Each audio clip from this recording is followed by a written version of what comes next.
नमस्कार. श्री स्वामी समर्थ. जय जय स्वामी समर्थ. अवधूत चिंतन श्री गुरुदेव दत्त.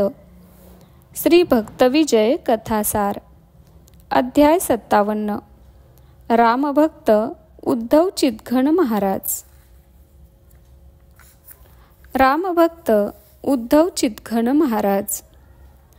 धारूर येथे उद्धव चितघन नावाचे एक प्रेमळ व भाविक रामभक्त राहत होते. त्यांनी रचलेली पदे व अभंग अत्यंत प्रासादिक व रसाळ आहेत. ते ठिकठिकाणी कीर्तने करीत हिंडत असत. एकदा चैत्र शुद्ध प्रतिपदेस त्यांचे बिदरास कीर्तन होते. ते कीर्तन लोकांना इतके आवडले की त्यांनी नगरामध्ये त्यांच्या कीर्तनांची एक मालिकाच लावावी असे ठरवले. त्यांचा प्रस्ताव ऐकून ते म्हणाले, मला येथे जास्त दिवस थांबता येणार नाही. रामनवमीच्या उत्सवासाठी मला धारूरला गेलेच पाहिजे. यावर लोक म्हणाले, महाराज असे करू नका. रामनवमीचा उत्सव आपण येथेच साजरा करू. आम्ही सर्व व्यवस्था करतो. तेव्हा बिदरकरांच्या प्रेमळ आग्रहापुढे त्यांचे काही चालले नाही. उद्धवांचा होकार मिळताच लोकांमध्ये उत्साह संचारला. त्यानंतर उत्सवानिमित्त एका प्रशस्त वाड्याच्या अंगणात मंडप उभारण्यात आला. त्यात रामरायांची स्थापना करण्यात आली आणि तिथेच त्यांची कीर्तने सुरू झाली. एके दिवशी तेथील सर्व वैष्णवांनी उत्सवानिमित्त दिंड्या पताका घेऊन वाजत गाजत भजन करत नगरातून मिरवणूक काढायचे ठरवले. पण तेथे यवनांचे खूप प्राबल्य होते आणि कोणीही न्यायनीतीने वागत नव्हते. त्या यवनांनी मशिदीत जमून ती मिरवणूक उधळून लावण्याचे कारस्थान रचले. ठरल्याप्रमाणे मिरवणूक निघाली. ती मशिदीसमोरून वाजत गाजत जाऊ लागली. तेव्हा साधारणतः 500 यवनांनी त्या मिरवणुकीवर अचानक हल्ला केला. त्यांनी वैष्णवांवर शेणगोळे मारले. त्यांच्या पताका हिसकावून घेतल्या. वीणेच्या तारा तोडून टाकल्या. मृदुंग फोडले आणि त्यांना मारले. त्यामुळे तेथे एकच पळापळ झाली. या घटनेने सर्व भाविकांची मने उद्विग्न झाली होती. ही सर्व मंडळी वाड्याकडे धावली.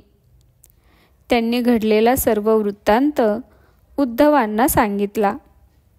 तेव्हा वैष्णवांचा जाणीवपूर्वक करण्यात आलेला छळ त्यांना सहन झाला नाही. ते मखरापाशी गेले आणि म्हणाले, रामराया, तुमच्या मनात नव्हते तर येथे उत्सव करण्याची प्रेरणा कशासाठी दिलीत?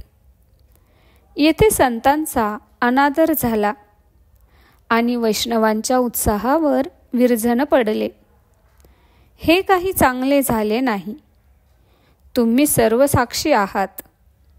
मग निरपराध लोकांवर अत्याचार होऊनही तुम्ही स्वस्थ कसे राहिलात? मग त्यांनी उद्वेगाने श्रीरामांची मूर्ती देव्हाऱ्यात ठेवून दिली.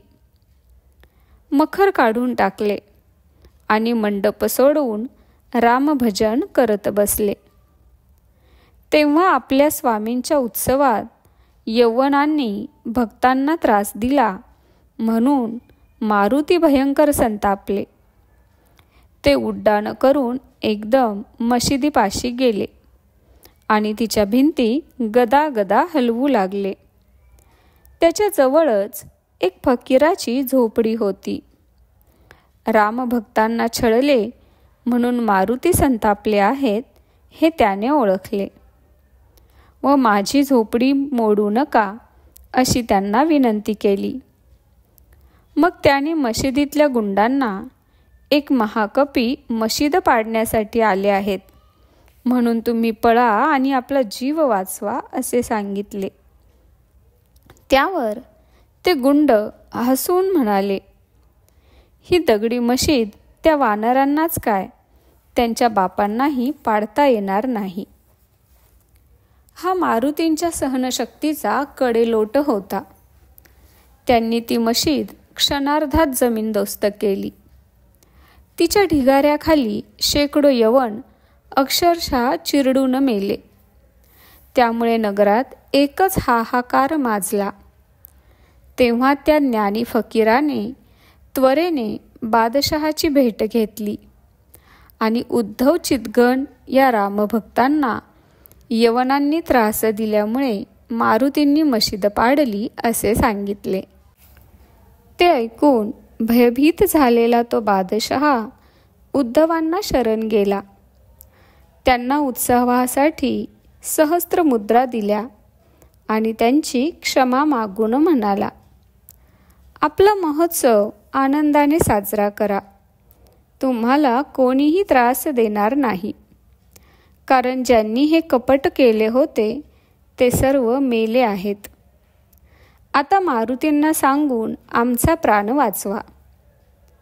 मग काय विचारता, नगरातील वैष्णवांचा उत्साह शतगुणित झाला. त्यांनी पुन्हा तयारी केली आणि रामनवमीचा उत्सव द्वादशीपर्यंत मोठ्या आनंदाने साजरा केला. भगवत भक्त विसोबा सराफ. पंढरपुरात विसोबा सराफ नावाचे एक प्रेमळ भगवत भक्त राहत असत. ते सावकारी करायचे. ते, त्यांच्या पत्नी आणि 4 मुले सुखात आनंदात राहत असत. विसोबा कधीही खोटे बोलत नसत व याचकांनाही विनमुख पाठवत नसत. एके वर्षी त्या प्रांतात मोठा दुष्काळ पडला आणि अन्नधान्याची भीषण टंचाई निर्माण झाली. भुकेलेले लोक मोठ्या आशेने त्यांच्या घरी येऊ लागले. तेही सर्वांना यथाशक्ती अन्नदान करू लागले. त्यामुळे हळूहळू त्यांच्या घरातील अन्न, धान्य, धन, द्रव्य, दागदागिने सर्व संपून गेले. पण अशा प्रकारे विपन्न अवस्था येऊनही त्यांनी आपला धर्म सोडला नाही व जननिंदेचीही पर्वा केली नाही. त्यांचे दिवाळे निघालेले पाहून लोक त्यांना हसत असत व अनाठायी दानधर्माबद्दल त्यांना दूषणे देत असत. पुढे आपले पैसे बुडतील म्हणून गावात कोणी उधारही देईनासे झाले. तेव्हा त्यांनी कासेगावच्या पठाणाकडून दुहोत्र्याने कर्ज घेतले. ते 700 रुपयांपर्यंत वाढले. विसोबांनी त्याचेही अन्नदानच केले. एके दिवशी रामपुरी बाबा नावाचे एक सिद्ध पुरुष पंढरपूर यात्रेसाठी आले होते. विसोबांची कीर्ती ऐकून त्यांनी त्यांची परीक्षा पाहायचे ठरवले. त्यांनी आपल्या सर्वांगाला दुर्गंधीयुक्त चिखल फासला, कमरेला लंगोटी लावली आणि त्या अमंगळ रूपाने रात्रीच्या वेळी विसोबांच्या द्वारी येऊन, मला भूक लागली आहे, काहीतरी खाऊ घाला असे ते म्हणू लागले. त्यांच्या हाका ऐकून विसोबा बाहेर आले. हे कोणी सिद्ध पुरुष असावेत हे त्यांना माहीत नव्हते. त्यांनी सहज भावाने त्यांना घरात नेले. स्वहस्ते त्यांना आंघोळ घातली. उत्तम कौपीन नेसवली. त्यांची पूजा केली. उत्तम भोजन खाऊ घातले आणि मोठ्या प्रेमाने त्यांना निरोप दिला. त्यांच्या या आतिथ्याने रामपुरी बाबा संतुष्ट झाले. विसोबांच्या अंगी आत्मज्ञान ठसले आहे याची त्यांना खूण पटली. त्यांना आशीर्वाद देऊन ते निघून गेले. काही दिवसांनी पंढरपूरच्या काही दुर्जनांनी कासेगावच्या पठाणाला भेटून त्याला विसोबांविरुद्ध चिथवले. त्यांचे दिवाळे निघाले असून तुम्ही आपली सर्व रक्कम त्यांच्याकडून लवकर वसूल करून घ्या असे सांगितले. तेव्हा तो पठाण विसोबांच्या घरी आला व माझे पैसे वसूल झाल्याशिवाय मी येथून हलणार नाही असे म्हणून तिथेच धरणे धरून बसला. त्यावेळी विसोबा खरोखरच चिंतामग्न झाले. काय करावे हे त्यांना सुचेना. त्यांनी कर्ज परताव्यासाठी 7 दिवसांची मुदत मागितली, पण त्यांचा विश्वास बसेना. त्याने 4 साक्षीदार बोलावले. त्यांना विसोबांनी केलेला वायदा सांगितला.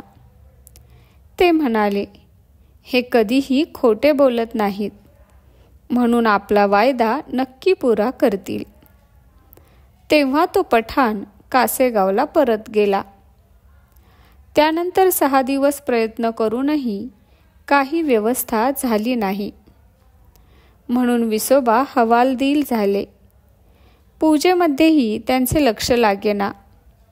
आपण आजपर्यंत कधीही खोटे बोललेलो नाही, पण आज दुर्दैवाने ती वेळ आली आहे. उद्या सावकार वाट पाहील, त्याला कसे सामोरे जायचे? या विचाराने विसोबा फारच चिंताक्रांत झाले.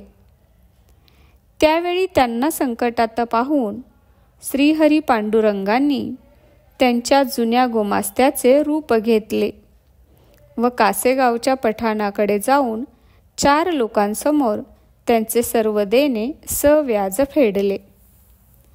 त्यांच्याकडून विसोबांनी लिहून दिलेला कर्जरोखा काढून घेतला. तो थोडासा फाडला आणि त्याच्या नित्यपाठाच्या गीतेमध्ये ठेवून निघून गेले. पुढे 7व्या दिवशी देवपूजेनंतर विसोबांनी गीतेची पोथी उघडली. तेव्हा तिच्यामध्ये ठेवलेला स्वहस्ताक्षरातील तो रोखा पाहून त्यांना मोठे नवल वाटले.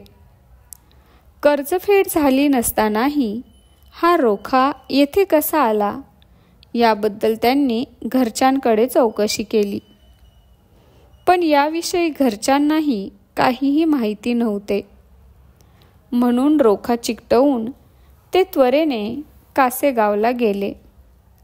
तो पठाण त्यांना बाजारातच भेटला. त्यांनी त्याला रोख्याबद्दल विचारले असता त्याने जे घडले ते सांगितले, पण विसोबांचा विश्वास बसेना. ते म्हणाले, आश्चर्य आहे, तुम्हाला दिलेला शब्द पाळता येत नाही म्हणून मी व्यथित झालो होतो, तर तुम्ही म्हणता माझा गुमास्ता येऊन कर्ज फेडून गेला. हे कसे शक्य आहे? तेव्हा त्यांची ती संभ्रमावस्था पाहून त्याने त्या व्यवहाराच्या वेळी हजर असलेल्या साक्षीदारांना बोलावले आणि त्यांची खात्री करून दिली. त्यानंतर विसोबा पंढरपुरास गेले. तेथे आपल्या जुन्या गुमास्त्याकडे कर्जफेडीच्या संदर्भात चौकशी केली, तर त्यानेही मला या बाबतीत काहीही माहीत नाही असे शपथेवर सांगितले. तेव्हा ही सारी श्रीहरी पांडुरंगांची लीला आहे हे विसोबांच्या लक्षात आले आणि पांडुरंगांची आपल्यावरील ती माया पाहून त्यांच्या डोळ्यात अश्रू तरळले. ते त्वरेने पांडुरंगांपाशी गेले आणि देवा, तुम्ही माझ्यासाठी किती कष्ट घेतलेत असे म्हणून त्यांच्या चरणांना मिठी मारून रडू लागले. तेव्हा श्रीहरी पांडुरंग म्हणाले, विसोबा, जे भक्त प्रसन्न चित्ताने व मनात कोणताही विकल्प न ठेवता माझी भक्ती करतात, मलाच अनन्य शरण असतात, त्यांच्यावर माझी नित्य कृपादृष्टी असते. मी त्यांचे सर्वार्थाने रक्षण करतो.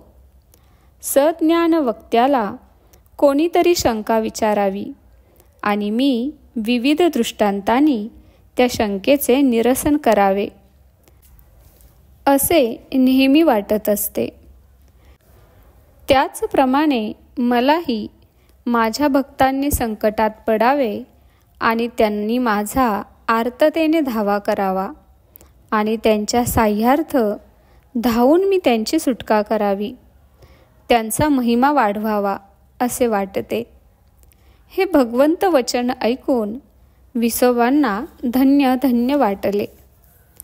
अशा प्रकारे भगवंतांच्या काही श्रेष्ठ भक्तांची कीर्ती वर्णन केलेल्या श्री महिपती विरचित श्री भक्तविजय या प्रासादिक आणि भक्तिरसयुक्त ग्रंथाचे हे कथासाररूप मराठी निवेदन आज फाल्गुन पौर्णिमा शके 1927 रोजी म्हणजेच परमपवित्र हुताशनी पौर्णिमेस सद्गुरू श्री गजानन महाराज, भगवान श्रीकृष्ण, भगवती महालक्ष्मी व हिमालयातील नाथसिद्धांच्या परमकृपेने लिहून पूर्ण झाले.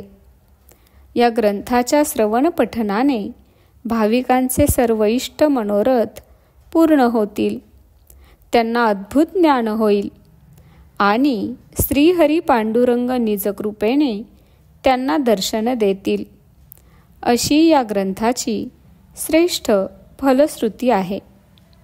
अध्याय 57 समाप्त. श्रीकृष्णार्पणमस्तु.